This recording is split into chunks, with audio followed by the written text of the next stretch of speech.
Murder on the Orient express. इस कहानी में दिखाई जाती है कि ट्रेन में एक मर्डर हो जाता है और स्टेशन आने से पहले कातिल को पकड़ना होता है। ये कहानी है हरकिल पोरिट की, जो एक समय इंस्पेक्टर हुआ करते थे, लेकिन अब वो एक जासूस है और एक केस की सिलसिले में वो जेरूसलम जाते हैं। दरअसल यहाँ से एक चर्च से एक बेशकीमती चीज चुरा ली जाती है और इस चोरी का इल्जाम 3 धार्मिक गुरुओं के पास दी जाती है। हरकिल सबसे पहले उस जगह पर जाती है जहां से ये चीज़ चुरा ली जाती है और इसके बाद वो जेरूसलम के लोगों के सामने आते हैं। यहाँ पर वो इंस्पेक्टर चीफ भी होता है जो हरकिल को बुलाया होता है। हरकिल बताता है कि इस चोरी में इस तीनों में से किसी का भी हाथ नहीं होती है, क्योंकि उन्होंने उस जगह को देखा था जहाँ से चोरी हुई है। वहाँ पर एक ऊपर उठते हुए जूते के निशान था जो दीवार पर लग गए थे। हरकिल बताता है कि इन तीनों धार्मिक गुरुओं में से कोई भी ऐसी जूता नहीं पहनता जिसका सोल हार्ट हो। इस तरह की जूता पहनने वाला एक ही इंसान होता है, जो है चीफ इंस्पेक्टर। हरकिल की ये बात सुनकर चीफ इंस्पेक्टर को गुस्सा आ जाता है। वो कहता है कि मैंने तुमको इन्वेस्टिगेशन के लिए बुलाया और तुम मुझे पे इल्जाम लगा रहे हो। हरकिल कहता है कि मैंने तुम्हारे घर एक पुलिस वाले को भेजा है, अब तक तो वो सबूत लेके आने ही वाले हैं। पर तभी वो पुलिस वाला वहाँ पर आ जाता है। उसके पास चार्ज की वो बेशकीमती चीज होती है जो चार्ज से चोरी हो गई थी और ये मरम्मत हुई है चीफ इंस्पेक्टर के घर पर। चीफ इंस्पेक्टर वहाँ से भागने के लिए कोशिश करता है, लेकिन उसे पकड़ लिया जाता है और इसी तरह हरकिल चंद ही मिनटों में केस को सुलझा देती है। और इसी तरह हरकिल की दिमाग का अंदाजा लगा सकते हैं आप कि उसका दिमाग कितना तेज है। वो लोगों के सामान देखकर ही कहता है कि ये कहाँ से आई है और क्या करती है। आज तक कि वो इतना बड़े बड़े केस सुलझा चुके हैं, उसे पूरे दुनिया जानती है। हरकिल अब जेरूसलम से छुट्टियां मनाने के लिए जाना चाहती है, लेकिन तभी एक और आदमी उसके सामने आ जाती है और उसे देखते ही बताते हैं कि आप ब्रिटिश काउंसिल से है और मुझे आप एक केस के लिए काउंसिल लंदन जाना होगा। वो आदमी कहता है कि बिल्कुल ठीक। वो उन्हें एक लिफाफा देते हैं, लेकिन हरकिल कहता है कि मुझे ये पढ़ने की ज़रूरत नहीं और आप उसे लंदन जाना है और लंदन जाने के लिए जिस ट्रेन से जाने वाले हैं उस ट्रेन का नाम है ओरिएंट एक्सप्रेस। वो उस ट्रेन में एक केबिन बुक कर लेती है और ये ट्रेन बहुत ही लग्जरी होती है और यहाँ पे बहुत ही फैसिलिटी होती है। और इस ट्रेन में एक मुसाफिर होते हैं जिसका नाम होता है रेचन। लेकिन जब वो उसका कमरे में जाता है तो उसे एक नोट मिलता है जिसमें लिखा होता है बेटर वॉच रिचन, यानी कि संभल कर रहना। अब रेचेट इस बात से घबरा जाते हैं। उसे पता है कि हरकिल एक डिटेक्टिव है जिसे पूरे दुनिया में जाना जाता है, इसीलिए वो उसके पास जाता है और कहता है मैं जब तक ट्रेन से ना उतरूं आप मेरा सुरक्षा करेंगे और मैं हर हफ्ते आपको $10,000 दूंगा। ये वक्त 1937 का है और उस वक्त में $10,000 बहुत ही कीमती होता है, लेकिन हरकिल उसकी हिफाजत करने से मना कर देता है।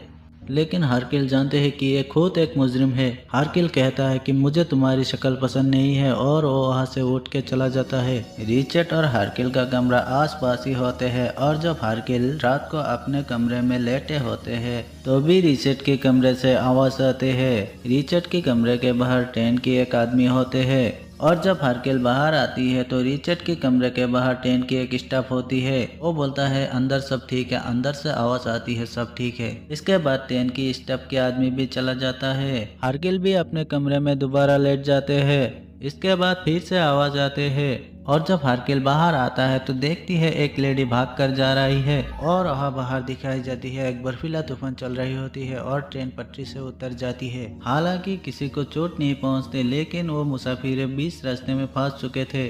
जब वो बाहर आते हैं तो सारे आदमी केबिन के अंदर होते हैं, लेकिन एक आदमी अंदर नहीं होता, वो होता है रिचर्ड। आप क्योंकि रिचर्ड का कमरा हरकिल के कमरे के पास ही होते हैं। वो देखते हैं कि रिचर्ड के कमरे के बाहर एक वेटर खड़े हैं। उसे समझ आता है कि अंदर कुछ ना कुछ गड़बड़ हुआ है। वो कहता है कि डॉक्टर को और बोक को बुला के लेके आओ। बोक इस ट्रेन का मैनेजर है जो पूरा ट्रेन को देखता है और साथ ही साथ वो हरकिल का दोस्त भी है। और जब डॉक्टर और बोक यहाँ आती है तो डॉक्टर अंदर जाती है और देखती है कि रिचर्ड को किसी ने मार दिया और उसके शरीर पर 12 बार चाकू से वार किया गया और जिसने इसको मारा है उसने अंधाधुंध चाकू से वार किया गया है और इनकी मौत 12 से 20 बजे में हुई है। दरअसल ये जो डॉक्टर होती है वो भी इस ट्रेन का एक पैसेंजर ही होता है और वो इसके बाद ऐसे चले जाते हैं। लेकिन वो कहते हैं कि ट्रेन आखिरी स्टेशन तक पहुंचे। तुम्हें इस केस को सुलझाना होगा क्योंकि हम नहीं चाहते कि इस केस पुलिस तक पहुंचे। ये द ओरिएंट एक्सप्रेस की इज्जत की सवाल है। वो खारकेल की दोस्त होता है, इसीलिए वो उसके बात मान जाता है। वो कहता है कि रिचर्ड एक अपराधी था, हालांकि वो एक अच्छा इंसान नहीं था, लेकिन फिर भी खून तो हुआ है। अब एक केस हारकेल के हाथ में है और अब हारकेल उस केबिन में जहाँ पे रिचर्ड का कत्ल हुआ है वहाँ पर उन्हें कई सबूत मिलता है। वहाँ पर उन्हें बेहोशी की दवा मिलते हैं, यानी कि उन्हें बेहोश करके मारा गया था, इसलिए उन्हें अपने आप को बचाने के लिए कोई संघर्ष नहीं किया। वहाँ पर उन्हें एक रुमाल भी मिलता है जो बहुत ही महंगा होता है और उस पे हाथ से कढ़ाई करके एच लिखा होता है और वहाँ पर जो घड़ी होता है वो 1:15 पर अपने आप ही रुक जाता है। हरकुल ने देखा कि यहाँ वहाँ सबूतों को फेंका गया, लेकिन यहाँ पर एक ही सबूत असली है। वो होता है कागज का जला हुआ टुकड़ा जिस पर कुछ लिखा होता है। हरकुल और बोक जले हुए कागज के टुकड़े को बाहर लेके जाते हैं। बाहर यहाँ पर ट्रेन को पटरी में चढ़ाने के लिए कई मजदूर आ चुके थे। वहाँ पर एक लालटून होते हैं। जब जले हुए टुकड़े को उस लालटून के ऊपर रखते हैं तो उसमें लिखा हुआ सारे अक्षर विजिबल हो जाता है और उसमें लिखा होता है as a strong bladism hand you will die, यानी कि तुम्हारा हाथ किसी की खून से रंगी है और तुम मरोगे। हरकुल बताते हैं कि ये केस, ये पहेली इतनी आसान नहीं है क्योंकि जिसका खून हुआ है तुम रेचेट समझ रहे हो, उसका असली नाम कसुटी है। वो कहता है कि ये नाम मैंने सुना है। हरकुल कहता है कि तुमने आर्मस्ट्रॉन्ग केस के बारे में भी सुना होगा जिसने पूरे दुनिया को हिला के रख दिया है। आर्मस्ट्रॉन्ग एक पायलट था और उसके पत्नी के नाम सोनिया था और एक सुबह जब ये दोनों उठते हैं तो उन्हें देखते हैं कि उनका बच्चा घर पे नहीं होता, उसका किडनैप हुआ होता है। हालांकि किडनैपर ने पैसा मांगे थे और आर्मस्ट्रॉन्ग ने पैसा दे दिया होता है। उनके बाद भी उनके बेटी डेजी को किडनैपर ने मार दिया होता है और वो हत्यारा कोई भी नहीं बल्कि रेचेट उर्फ कैसिटी होता है। और जब आर्मस्ट्रॉन्ग की पत्नी सोनिया आर्मस्ट्रॉन्ग को ये खबर मिली, उस बात तो प्रेग्नेंट थी और वो अपनी बच्ची का मौत का सदमा बर्दाश्त कर नहीं पाई और उनकी मृत्यु हो गई और साथ ही साथ उनके पेट में जो बच्ची थी वो भी नहीं बच पाया। बुक कहता है कि आपको ये सब कैसे पता। हरकुल बताते हैं कि दरअसल जॉन आर्मस्ट्रॉन्ग ने उनसे इस केस के लिए मदद मांगी थी,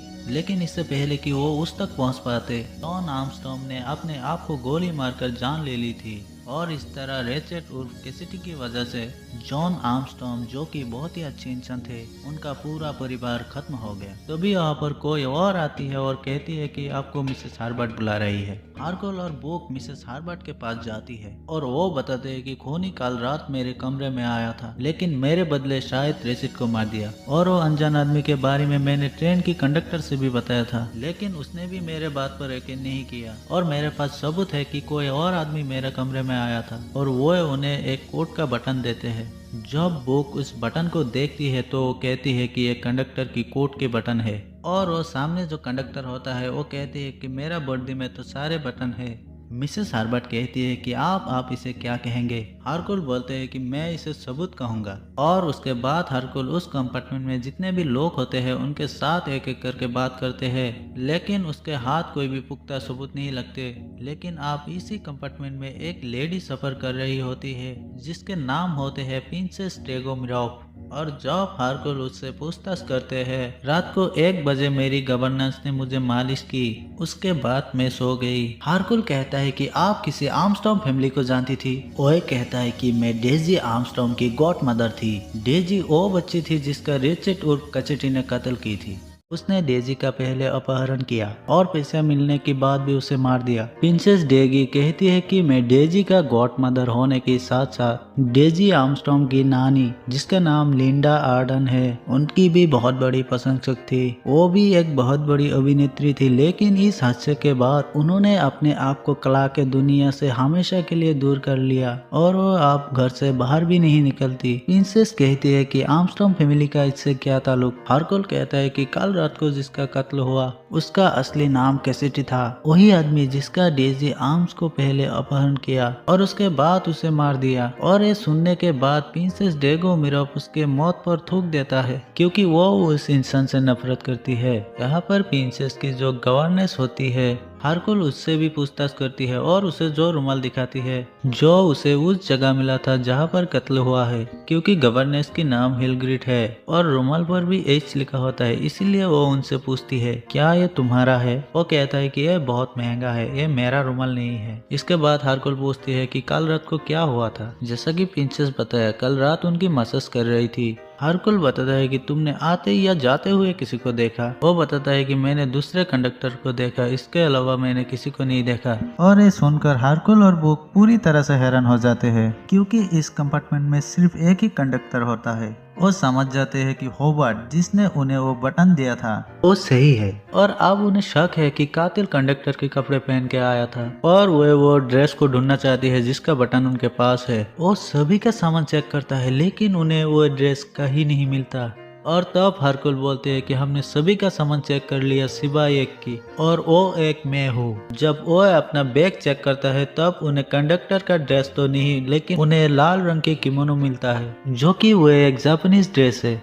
और ड्रेस पहन के किसी को रिचर्ड के कमरे के आगे से भागते हुए देखा था। हारकुल कहता है कि हत्यारा मेरा मजाक कर रही है, और उसके बाद वो उस कमरे में जाती है जो प्रिंसेस की गवर्नेंस है, जिसने उन्हें वो दूसरे कंडक्टर के बारे में बताए होते हैं। और जब वो उसकी कमरे की तलाशी लेते हैं तब कंडक्टर की ड्रेस उसी कमरे में मिलता है जिसमें एक बटन नहीं होता। हालांकि वो समझ जाते हैं कि यह काम गवर्नेंस ने नहीं किया, वो करती तो इस ड्रेस को वो अपने कमरे में नहीं छुपाती। और इस ड्रेस की पॉकेट में चाबियां भी होते हैं जिससे कोई भी केबिन में जाया जा सकता है। और जब वो उस ड्रेस की बाजू को स्मेल करती है तब उसमें उस शराब की स्मेल आती है और वो मैक्वीन पीता है। और मैक्वीन वो है जो रिचर्ड उर्फ कैसिडी का अकाउंटेंट होता है। वो उसके सारे पैसे का हिसाब किताब रखता था। और उसके बाद वो दोनों मैक्वीन के कमरे की तलाशी लेते हैं। दरअसल वो अकाउंट चेक कर रही होते हैं, लेकिन वहाँ पर कुछ पेपर कम होती है। और तभी हारकुल देखते हैं कि मैक्वीन कमरे के बाहर है, वो कहीं जा रहा है। और जब वो इसका पीछा करता है तब मैक्वीन भागना शुरू कर देता है और कुछ पेपर को आग लगा देता है। लेकिन हारकुल उसे पकड़कर ट्रेन में ले आती है और ट्रेन में उससे पूछताछ शुरू होती है। मैक्वीन कहता है कि हाँ, मैं रिचर्ड का पैसा चुराता था, लेकिन एक बात बताओ, सोने का अंडा देने वाला मुर्गी को कौन मारता है? मैंने उसे नहीं मारा। और तभी वहाँ पर डॉक्टर आ जाता है।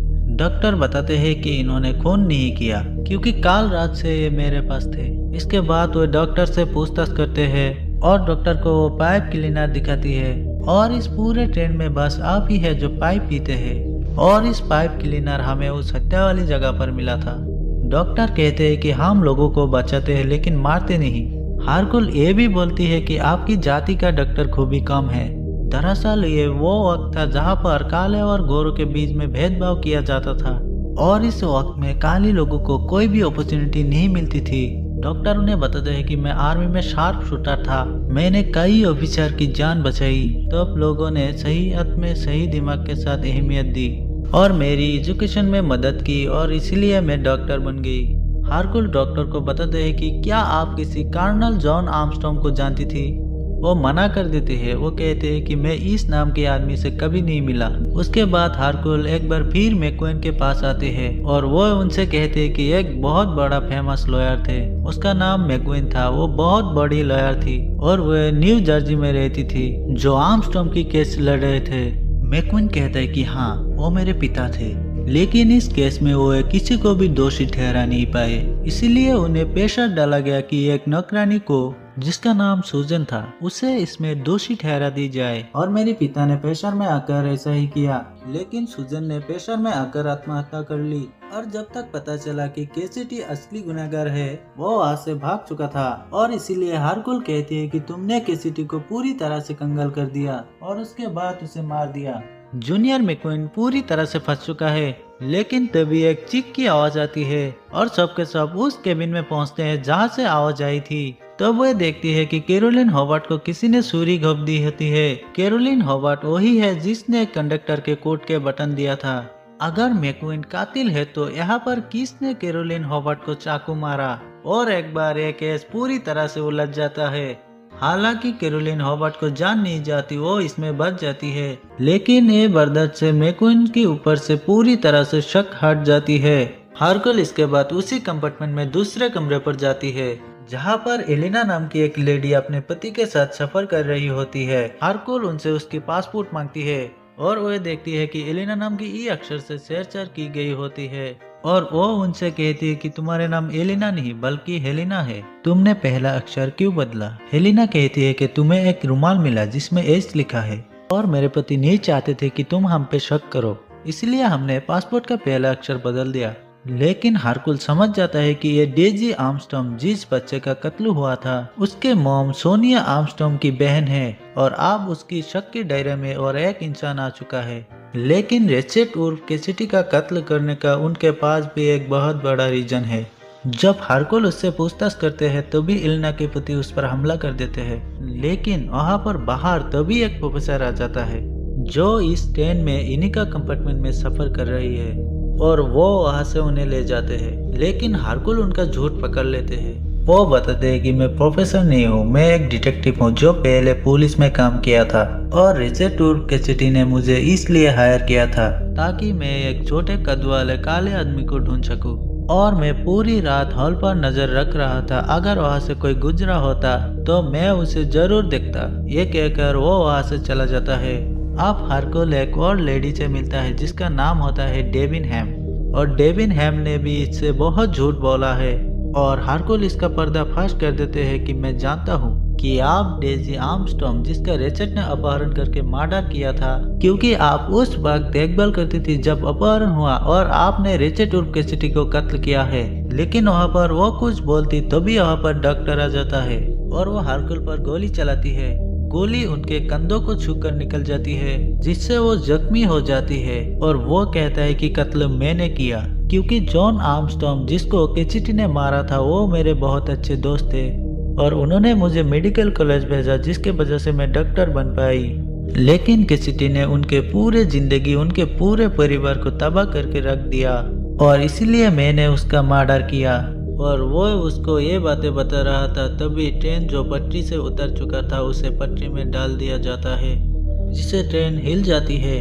तभी इस मौके का फायदा उठाकर हरकुल डॉक्टर के हाथ से गन गिरा देते हैं और इनके बीच हाथापाई होती है। तभी पीछे से भूख आकर डॉक्टर को बेहोश कर देती है और अब ट्रेन का इंजन पटरी पर आ चुका है और ट्रेन भी चलने के लिए तैयार हो चुका है। लेकिन ट्रेन को चलने से पहले 12 का 12 पैसेंजरों को एक टनल में बिठाई जाती है और वहाँ पर हरकुल जाती है जो डॉक्टर से कहती है उनके ऊपर गोली चलाई थी। वो कहता है कि मैं जानता हूँ तुम आर्मी में शार्प शूटर थे, तुम्हारा निशाना कभी चूक नहीं सकता, तुमने जानबूझकर ऐसे गोली चलाई कि मेरा हाथ को छूकर गोली निकल जाए और तुमने ऐसा इसलिए किया क्योंकि तुम हत्यारा नहीं हो, बल्कि तुम में से कोई भी हत्यारा नहीं है। लेकिन फिर भी हत्या तो हुई है क्योंकि इसका 2 कारण हो सकता है, एक बदमाश ट्रेन पे चढ़ गई हो और वो कंडक्टर की ड्रेस पहनी हो और उसके बाद उसने रेचेट को मार दिया और इसके बाद मिसेस हार्बर्ट के कंपार्टमेंट के खिड़की से उसने भाग गया। उसका केबिन पर एक टूटा हुआ बटन भी मिला। बुक जो कि हरकुल का दोस्त है और वो ओरिएंट एक्सप्रेस का इंचार्ज है, वो कहता है कि ऐसा नहीं हो सकता क्योंकि ऐसा हुआ होता तो वो कातिल ट्रेन में यूनिफॉर्म क्यों छुपाता और वो रेचेट और कैसिडी को मारने से पहले बेहोश क्यों करता और मिसेस हार्बर्ट को चाकू किसने मारा। हरकुल कहता है कि तुमने ठीक कहा, ट्रेन में कातिल एक हुआ है लेकिन शक कायू पर है। हालांकि हरकुल समझ जाते हैं कि कातिल इन सब ने मिलकर किया है। रेचेट और कैसिडी जिसका कत्ल हुआ है वो इंसान के नाम पर एक ठप्पा होता है, उसने एक पूरे परिवार को खत्म कर दिया और आप ये सब के सब लोग जो यहाँ पर इकट्ठा हुआ है और वो कहीं ना कहीं अपनी जिंदगी में सफर कर रहा है। कैसिडी ने अपनी जिंदगी में सिर्फ एक जुर्म नहीं किया, उसने अपने जिंदगी में कई जुर्म किए। वो बहुत ही एगोइस्टिक और एरोगेंट इंसान थे और इन्होंने जो कुछ भी किया सही किया। और वहाँ पर हरकुल एक गन रखता है और वो कहती है कि मैं जा रहा हूँ, तुम पीछे से गोली मार देना और मेरी लाश को तालाब में डाल देना क्योंकि मैं कभी झूठ नहीं बोल सकता। और वो गन रखकर वहाँ से जाने लगता है। तभी कैरोलिन होवार्ड यानी कि लिंडा गन उठाती है और वो गन अपने गर्दन पे लगा के गोली चला देती है और वो गन पूरी तरह से खाली होता है। लेकिन हरकुल समझ जाता है कि ये सब के सब टूटे हुए दिल है जिनकी जिंदगियां बिखर चुकी थी और इनके पीछे सिर्फ एक ही आदमी का हाथ होता है जिसे इन सब ने मिलकर मार दिया है। और पहली बार हरकुल फैसला करती है कि वो ये बात किसी को नहीं बताएगा। और जाने से पहले कहती है कि तुम में से यहाँ पे कोई भी कातिल नहीं है, बल्कि तुम सबको ठीक होने का एक मौका चाहिए। मैंने पहली पहली वाली कहानी पुलिस को बताया होती है, जिसमें मर्डर करके कातिल भाग चुका होती है और पुलिस भी मान जाते हैं और मैं कार्रवाई करने के लिए इसी स्टेशन में उतर रहा हूँ और आप सबके सब फ्री है। ये कहकर हरकुल वही स्टेशन पर उतर जाते हैं और ट्रेन आगे की सफर पर निकल जाती है। इसी के साथ ये फिल्म, ये कहानी यहीं पर खत्म होता है।